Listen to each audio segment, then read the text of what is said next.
One of the coolest things about G.I. Joe is the fact that the people who created it and created all the characters took inspiration from everywhere, right? I always thought G.I. Joe feels like a mix of Star Wars meets Mission Impossible meets James Bond meets, Kung Fu movie meets Mad Max, and all these sort of hybrided together. One of the little pieces that we see is occasionally even an influence of horror. So here we're going to talk about the scariest characters in G.I. Joe. Yo, Joe! We'll fight for freedom. Let me know if I missed anything. What do you think is the scariest G.I. Joe? What's scary to you? Now, of course, some of this stuff, is it scary now? No, but you have to get in the mind of a little kid, right? It's like a little kid, you get this thing and you're looking at it and you're like, this thing's kind of terrifying, right? So let's get into it. At number 15, we have our buddy Crystal Ball. Now, admittedly, obviously, very inspired by Vincent Price. The file card was written by Stephen King. And so Crystal Ball is legit a horror character. Is he scary? No, he's not that scary. Okay, admittedly, he's not that scary.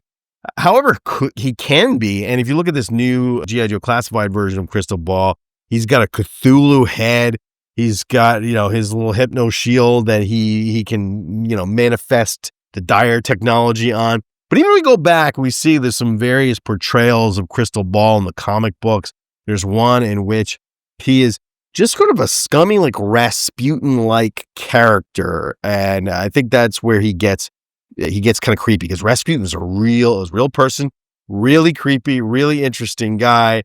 He had kind of broken teeth in this, as I think it was an IDW comic that portrayed Crystal Ball as this mystic, very creepy, disturbing character. I think that I always saw him as, like, to me, I made him the consigliere of Serpentor, who was superstitious, because he would be, because he's obviously, he's mentally thousands of years old. And so he would have some superstitions left over, and so he would believe Crystal Ball. And Crystal Ball, could be psychic. I kind of believe, that he is psychic. And so creepy. The other thing that they had in him, he had like kind of cold, dirty fingernails that are kind of sharp and claw-like, and he's just a creepy, gypsy-like character. And so, but yeah, he's not that scary. We'll put him at the bottom of the list. Number 14, we have Venomous Maximus. Now, Venomous Maximus is kind of a dumb character. He's a really bizarre character. I have to admit, he comes from the Valor versus Venom era of G.I. Joe, which is not a good era of G.I. Joe,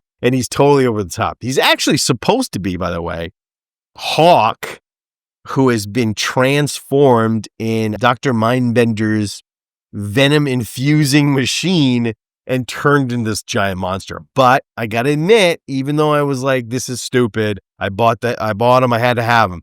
Because he is cool looking. He's one of those things where he pushes, if you're one of those purists who's like, I want everything to be military and I hate when a G.I. Joe is not military, you're definitely not going to, Venomous Maximus is not your thing. You're not going to be clamoring for a G.I. Joe classified Venomous Maximus.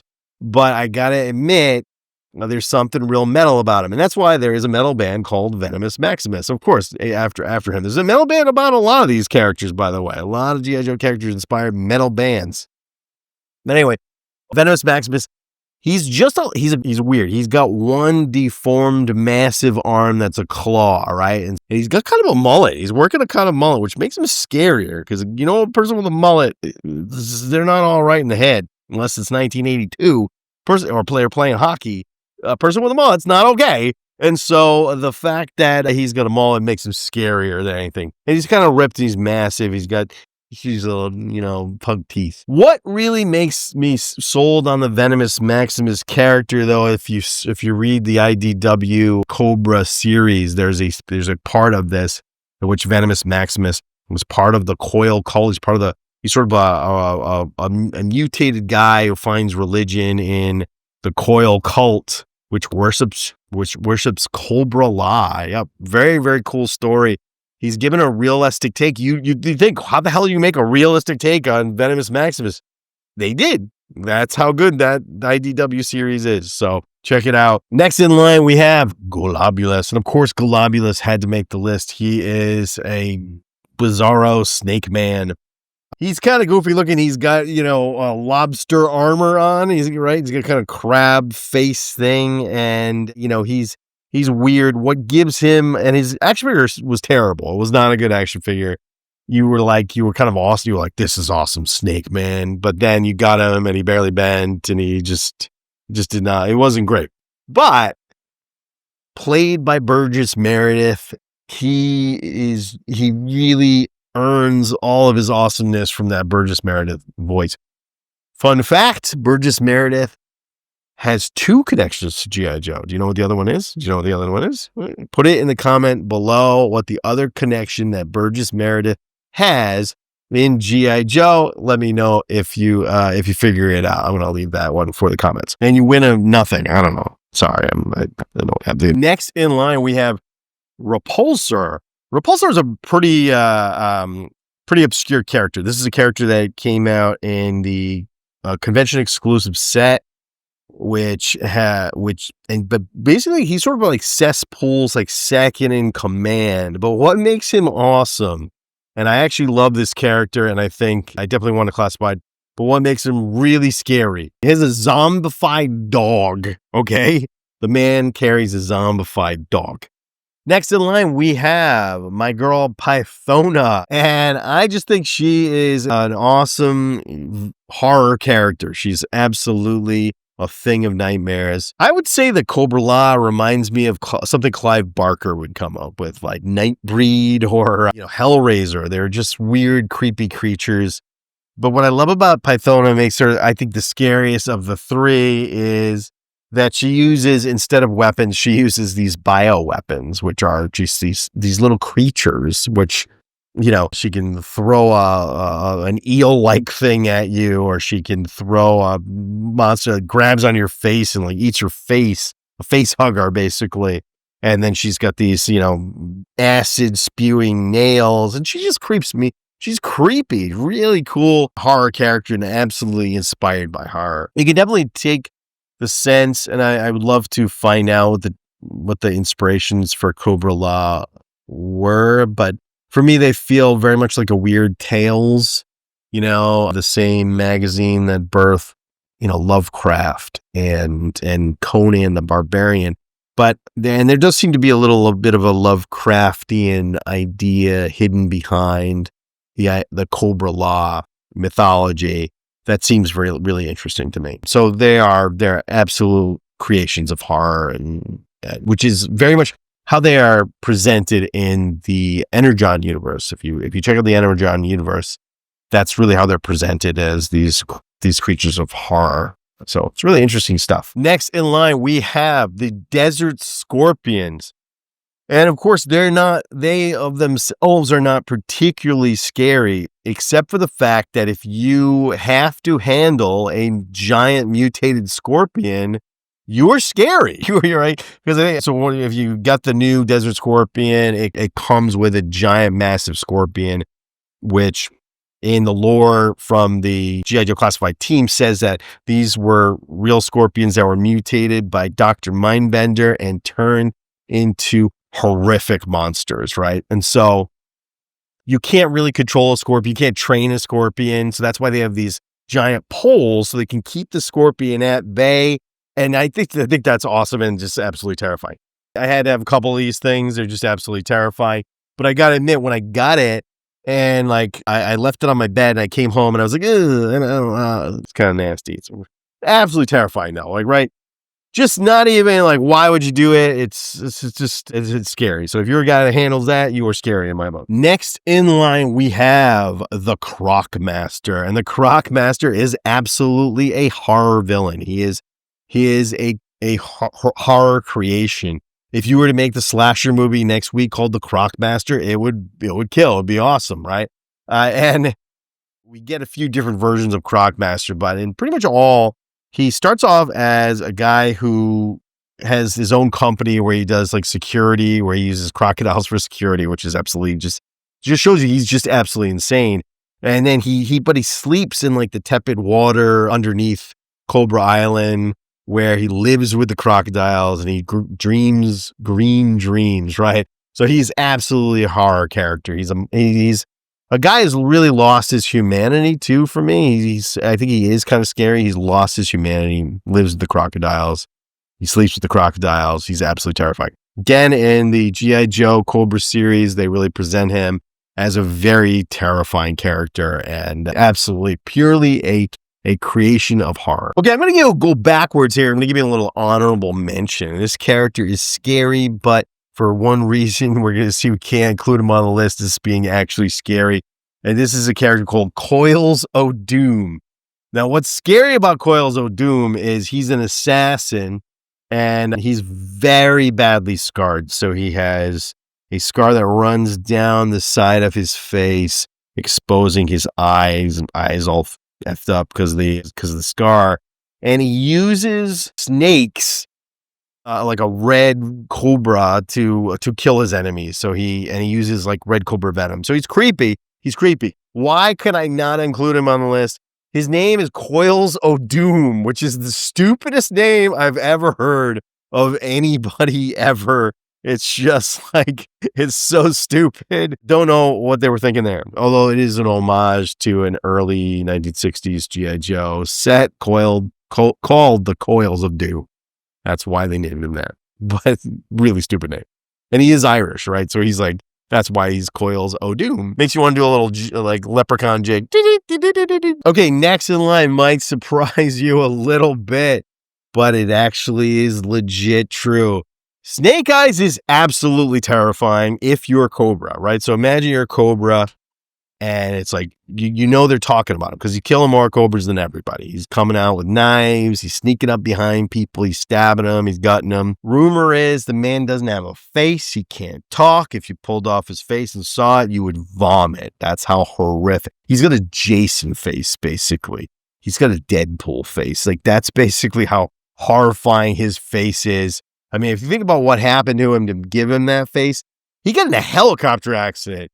And his face was lit on fire for long enough to burn out his vocal cords and not kill him. That means he is legitimately Freddy Krueger under that mask. In addition to that, if you watch, I know the way I always like to think of Snake Eyes, which always makes me really interested in the way he kills, is like he doesn't kill like, he can kill like a heroic guy. But if you watch the way he kills in a couple things, issue 21, Silent Interlude, and I think what was definitely took inspiration from Silent Interlude would be G.I. Joe Resolute. Watch the way he kills in Resolute. It is like Jason. He stalks the men. He stalks the Cobra soldiers. He hunts them down. He sneaks up behind them and he murders them one by one. It's absolutely terrifying. And it's basically a slasher movie, that sequence of Resolute. It's absolutely crazy. And you think about it from a Cobra point of view, he's so scary. He's the scariest character ever. I talked about that a little bit in a video I made about Cobra soldiers and their point of view. You might want to check that out. It's like my favorite video of all time that I made. It's right here. Okay, next in line, we're gonna go with Hooded Cobra Commander. And okay, I love the hood and I want the hood. And I insist on the hood. We got to have the hood. And some people have said, I like the battle helmet better. I like the hood better. He needs both. First of all, he needs both to have the hood and the helmet and the hood, right? Helmet's for battle, which he doesn't do a lot. Hood is for, hanging out. You don't want to smell your own burps all day. That sounds terrible. You need the hood. What I like about the hood, and this is why he gets the hood does not exist anymore, and we don't yet quite have a Cobra hooded Cobra Commander and G.I. Joe Classified, is the idea that this jacket from Bonaventure or whatever the guy produces the G.I. Joe movies said the hood looks too much like a Ku Klux Klan. He does not look like a Ku Klux Klan. It looks a little bit like the Ku Klux Klan. It does. He looks a little creepy, but not enough, I think, in my opinion, enough like a Ku Klux Klan member to be called racist. That's ridiculous. There's some people who see racism everywhere, and that's what they're doing. However, he looks creepy as shit. It's more like an executioner hood than it is like a Ku Klux Klan hood, because it's not pointy, it's not white, but an executioner is freaking terrifying. And when you see him with the hood, he's just much scarier looking. He's just much more intimidating looking than the battle helmet. All day, all night, so much creepier. And the fact that he is this just like psychopath who, builds up this incredible machine, terrorist organization from scratch, just from being this this, used car salesman creating a pyramid scheme. All that is really scary and really creepy and interesting. And, so I do think, and even if you want to go with the other origin story where the Energon universe uses, that is also like, if you read the Energon universe Cobra Commander book, it is a horror book. Without 100%, it's a horror book. He's absolutely terrifying, coming from Cobra La, and he is just an absolutely a creature of terror, just otherworldly and frightening. In fact, many of the various portrayals of Cobra Commander are very scary. I think in the IDW Cobra series, he's portrayed as not one man, but a series of men who might be executed at any time and take the mantle of Cobra Commander. Also a thing that I find kind of disturbing. Even in G.I. Joe Renegades, Cobra Commander is absolutely scary. He's got this like snake he commands called Serpentor. He's just scary, dude. Cobra Commander of the cartoon, not so scary. He retreats and he screams and he's an idiot. Okay, next in line, we have the Zombie Viper. And now there have been several versions of the Zombie Viper, but the coolest, most badass version of the Zombie Viper came out during the Renegades era, and he had alternate hands, which were these like tentacle hands, which I don't really understand, but I did. And again, a little too in the sci-fi realm, but I do kind of buy the idea that Cobra is playing around with chemicals. They're playing around. They're not beholden to the Geneva Convention, so they can play with chemical weapons. They would do these things that are unethical. And so they create a virus or they create something that accidentally maybe causes this virus, this compound Z, which becomes part of the lore and therefore create zombies basically. And so, it's there. Those zombie vipers though were very, very cool figures. You get them in a 2-pack in the 50th anniversary line, and they just were really creepy looking. And those weird tentacle hands, which doesn't really add up. I mean, but you could take them off, whatever. Definitely dig them. The original Toxo Zombie, he's wearing pink for some reason, and therefore makes him less scary. It's hard to be scared of a man wearing pink, but this new version is pretty creepy. Okay, next in line we have the Coil Trooper, and so this is something that has always been in G.I. Joe and has had many different forms. Its first iteration is in the last episode of the original cartoon series. Cobra Commander is trying to find a way to get back at Serpentor, and he creates a cult called the Coil. But where it gets its ultimate form is in the Cobra IDW series, where they basically are a cult led by Serpentor. And so these are devotees to Cobra Commander, and that just makes them creepy. Anything with a cult is kind of creepy. They have a pretty cool looking mask, and the idea that they will just die for Cobra and do whatever they need to do makes them really, really kind of terrifying. Next in line, we have Nemesis Immortal. Again, so this is a great respect to horror and reverence for horror in G.I. Joe and the creation of Cobra La. As a kid, I was like, this is too sci-fi, but he's kind of awesome. He's objectively awesome. What I love about it, and what really makes him a true thing of horror, is if you read his file card, it talks about how he is a stuff that births legends. It's like one of those things where so he would fly out on missions for Cobra La. That's what I'm imagining. He's thousands of years old. He's flying out on missions, killing people. He's got his giant bat wings, which are very lame as an action figure. They were like the worst bat wings you've ever seen. They were just like a little rubber thing. He had giant bat wings in the cartoon and his little spikes. And so he gave birth to legends of vampires and harpies and all kinds of things. And so that's very interesting. I really like that angle. And he is just this, hugely terrifying monster. Next in line, we have Cesspool. And this guy is terrifying. You get him as a kid.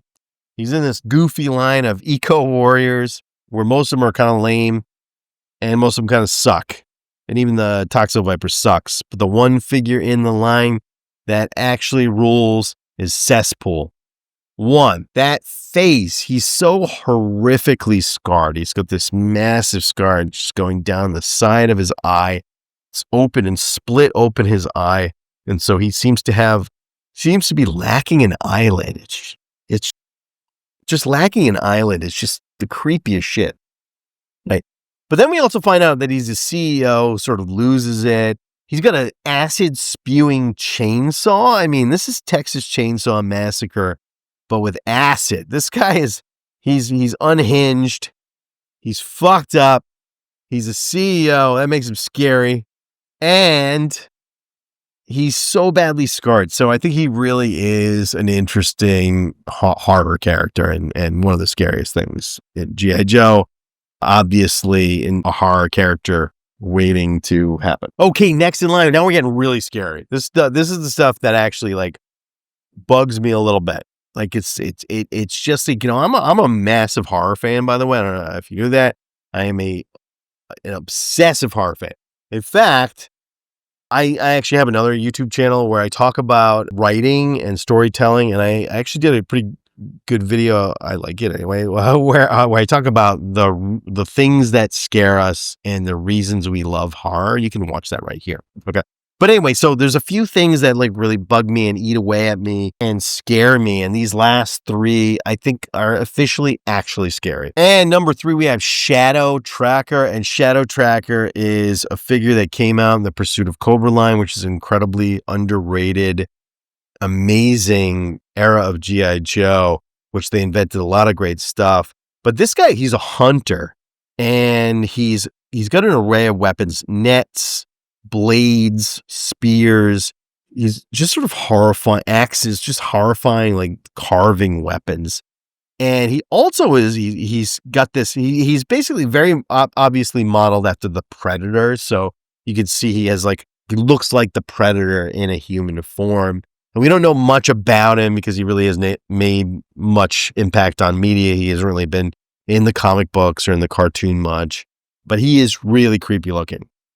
And I mean, the new classified version of Shadow Tracker gave him a jaguar's skull as a mask. So you have the option, so he generally has this absolutely terrifying black mask with these black bulb eyes, but you can put on this jaguar skull over his face, and it's so scary. He's the creepiest looking thing. He's very unsettling.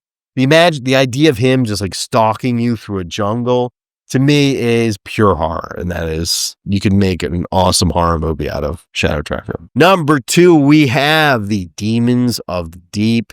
And these were designed by Mark Pennington. He talks about his inspiration was the creature from the Black Lagoon, which is very obvious. But when you look at these things, I mean, as a kid, man, that face is absolutely terrifying. First, hanging out with the Devil Ray, which is what killed, Manta Ray was what killed Steve Irwin. Weird. It's a weird thing to hang out with. Second, it talks about in the file card how these guys are put through a weird surgical maneuver where they insert fat into between their hands. So they actually have like webbing in their hands, and they're given all these sort of medical procedures that make them be able to handle underwater combat better. And they're kind of like dead fish. They're just gross people. They've lost their humanity because of it. So that's really scary. But then you look at that face, you look at that claw hand, and the way that the flippers are made to look like almost like monster feet. I mean, these things are monsters and absolute pure agents of horror.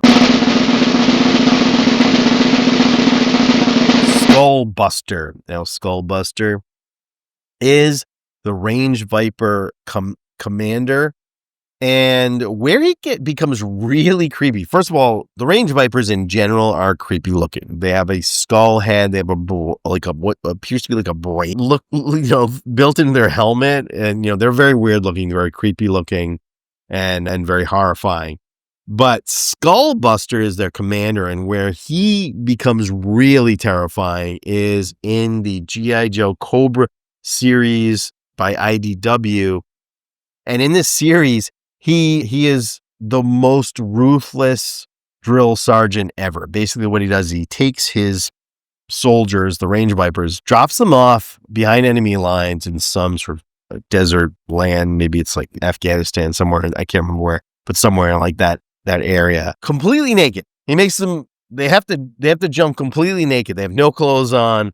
because they have to steal everything they need. So the idea is they jump completely naked through the desert. They kill anything they can find. If they say one thing wrong, they question his orders, he breaks their necks. There's a moment where he's naked and he just snaps a guy's neck. And you're like, that's freaking terrifying. The guy's naked, but he's still wearing a skull face and he just snaps a guy's neck. That's scary shit. Doing that shit naked, it's scary, right? But the creep and the absolute scariest thing he does is he actually makes them, they haven't eaten in days because they're dropped behind enemy lines. They go in, they start killing, Arab people, right? Murdering them. And then what he has them do is they haven't eaten, they have nothing to eat. So they eat the dead. They actually cannibal. He's a cannibal. So he forces his men to be cannibals. Absolute horror character, just the scariest character in the G.I. Joe world. Absolute terror, right? That's Skullbuster, the single scariest character in the G.I. Joe world. Is there anything I missed? Tell me in the comments below. And if you're interested in finding out what makes something scarier, check out this video from my other channel where I talk about a bunch of reasons why things scare us. And happy Halloween.